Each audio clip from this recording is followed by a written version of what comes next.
ये भीड़ है भावी आईएएस और आईपीएसओ की। ये भीड़ है देश के बनने जा रहे ब्यूरोक्रेट्स की। ये भीड़ है देश की एडमिनिस्ट्रेटिव सर्विसेज की बागडोर उठाने वालों की। ये भीड़ है शुभ्रा रंजन मैम की पाठशाला की। अब तक आपने शुभ्रा रंजन मैम के बारे में सुना होगा, तस्वीरों में देखा होगा, लेकिन आज हम आपको उनकी लाइव क्लासेस दिखाएंगे, छात्रों से मिलाएंगे और बताएंगे वो सारी बातें जो आप मैम और उनकी क्लासेस के बारे में जानना चाहते हैं। साथ में आप सभी के लिए एक सरप्राइज भी है।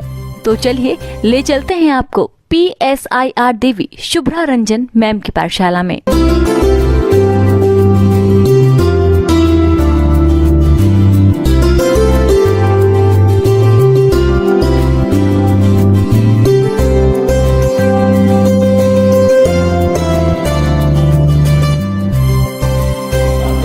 तो दोस्तों अभी अभी क्लास ख़त्म हुई है शुभ्रा रंजन मैम की, और मैम अपने ऑफिस में हैं और मैम से मैं कुछ बातें करने की कोशिश करूंगा कि ये डेली का क्या रूटीन रहता है मैम का और किस तरह से ये सारी चीज़ें चलती हैं। मैम दिन भर में कितनी क्लासेस होती हैं आपकी? 3 क्लासेस तो नॉर्मली होती हैं। अगर 3 क्लासेस मांग रहे हैं मैम तो काफ़ी टाइम होता है, तो इसको कैसे आप मैनेज करती हैं सारी चीज़ें? I think I enjoy my work and when I see students in the class and they are also enjoying the class, तो शायद वो पता नहीं रहता है, वो नहीं पता चलता है। और ये तो 7.5 घंटे की क्लासेस हैं, लेकिन उससे भी ज़्यादा फिर चूँकि ये एकेडमिक वर्क है तो आपको पढ़ना तो पड़ता ही है। यूपीएससी कितना डायनेमिक है, तो lot of things happen even after class also. Doubt पूछते हैं, कभी उनकी पर्सनल इश्यूज भी रहते हैं, कभी जैसे कि डीमोटिवेट हो गए यूपीएससी का, तो अच्छा लगता है। मतलब शायद लेडी टीचर होने के कारण बच्चे थोड़ा ज़्यादा जुड़ाव महसूस करते हैं। No teacher in the country can teach political science the way ma'am teaches. Starting में लगता था कि कुछ नहीं समझ में आएंगे, स्टार्टिंग में 1-2 क्लास में ऐसा लगता है नहीं, लेकिन जब हमें बिल्कुल समझ में नहीं आता तो देन मैम बिल्कुल जीरो से गाइड करती हैं। काफ़ी यूनिक है, चीज़ें कंसेप्चुअल रहती हैं, rather than just writing it down and गल्पिंग it in. चीज़ें समझ में आती हैं, मतलब वर्ड्स को वो समझाती हैं एक and that is something that is very unique. फिर ऐसे बच्चे होते हैं जो दिल्ली नहीं आ सकते, कुछ जॉब कर रहे हैं, तो उनके लिए डिजिटल वाला जो मीडियम है that is also equally important.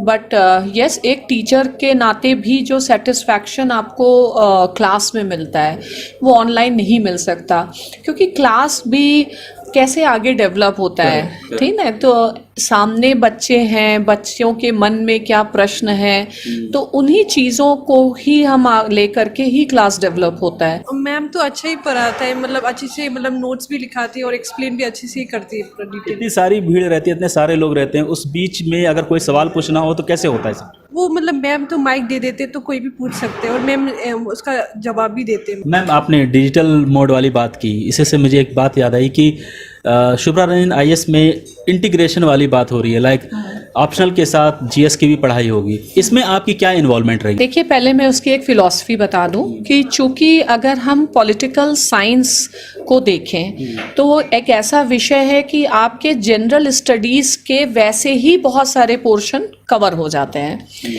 तो पॉलिटिकल साइंस के स्टूडेंट्स के लिए कोई ज़रूरत नहीं है कि आप इतना महंगे कोर्सेज, जैसे जनरल स्टडीज़ का नॉर्मली अगर हम देखें फ़ीस रहती है 1.5 लाख 2 लाख।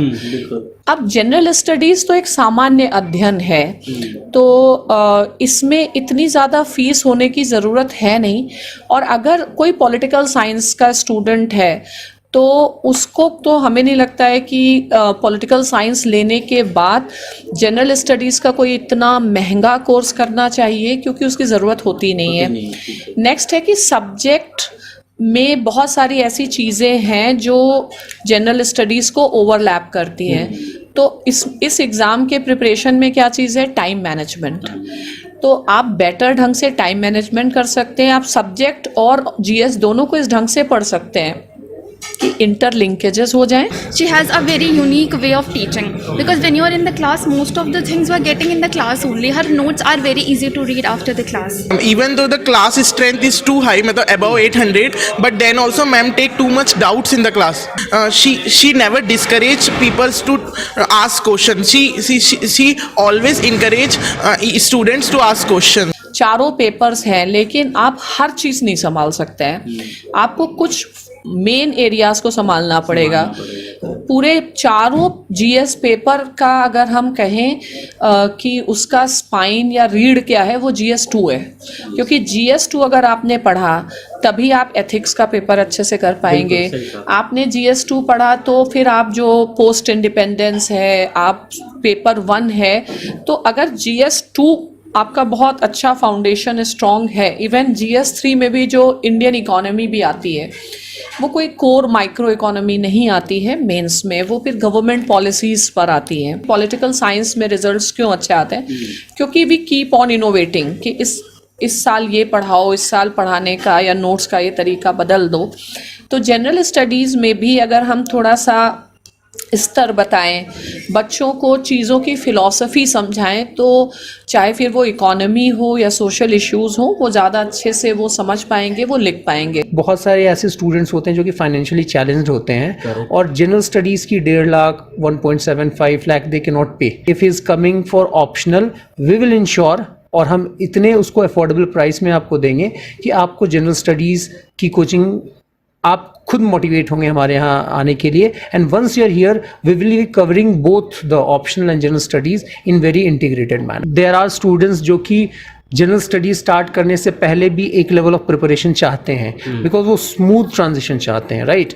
तो हमने NCERT कोर्स को सिंप्लीफाई किया है and under IFH we are providing these booklets and कुछ लेक्चर्स हैं जो कि प्रोवाइड हो रहे हैं टीचर्स के। ये आपको हिस्ट्री, ज्योग्राफी, पॉलिटी, इकोनॉमी, इनके बुकलेट्स हैं। टोटल 8 बुकलेट्स हैं। अच्छा, ये पूरा सेट है, राइट? या पूरा सेट है। एंड दीज सेट्स आपको या तो आप सेंटर से ले सकते हैं, otherwise we can also send them at your address. तो इसके लिए क्या फी पे करना है? नहीं, this is included into this. ये इसमें इंक्लूडेड। अच्छा, सर इसकी जरूरत क्यों पड़ी IFH की?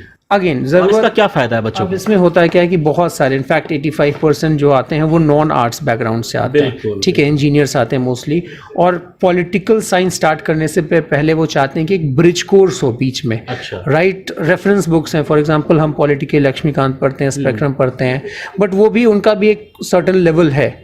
तो NCERTs पढ़ें या फिर उसके बदले में इसको सिंप्लीफाई कर दिया गया है in a much lucid language and videos. इसको देख के आप करेंगे तो it will be a very gradual and simple transition. आगे की चीजें और भी आसान हो जाएगी, समझ जाएगी आपको समझने के लिए।